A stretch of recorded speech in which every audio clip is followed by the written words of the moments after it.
बाकी इतरही किल्ल्यांवर तू बघशील तर इंग्रजांनी काय प्रत्येक वास्तू धरून तोडून ती पाडली नाही. त्यांना एक तर ऍक्सेस तोडायचा होता म्हणून त्यांनी तो पोटल्याचा डोंगर इकडे, त्या पोटल्याच्या डोंगरावरनं जो मारा केला तो डायरेक्ट वाघदरवाजावर गेला. त्यामुळे वाघदरवाजाच्या सगळ्या पायऱ्या तुटल्या, त्यामुळे तिकडनं बाहेर जायचा रस्ता बंद झाला.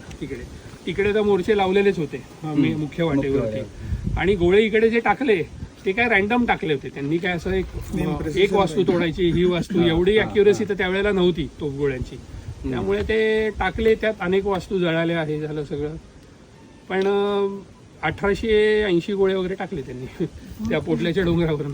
सर एक क्वेश्चन होता ह्यालाच, पोटल्याचा डोंगर दरवेळेस येतो की रायगड पडण्यामागे त्याचा हात आहे, तर ज्यावेळेस शिवाजी महाराज होते त्यावेळेस त्यांच्या अशी ही गोष्ट लक्षात आली होती? नाही, त्यावेळेला टेक्नॉलॉजी सुद्धा तेवढी डेव्हलप झालेली नव्हती की एखाद्या कुठल्या तरी डोंगरावरनं तेवढा तोफगोळा वरपर्यंत जाईल.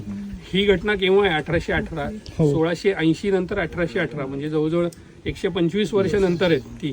त्याच्यामुळे तेवढ्या काळामध्ये इंग्रजांकडे टेक्नॉलॉजी डेव्हलप झालेली होती, तरी त्यांना पोटल्याच्या डोंगरावर यायला लागलं. म्हणजे पायथ्यातनं गोळा टाकणे एवढी रेंज त्यांना नव्हती कुठेही, पायथ्यातनं गोळा जाऊच शकत नव्हता रायगडवरती, म्हणून त्यांनी छोटासा एक डोंगर आहे इथे खालती, त्यावर तोफा चढवल्या आणि तिकडनं बरोबर गोळे टाकले ते सगळे.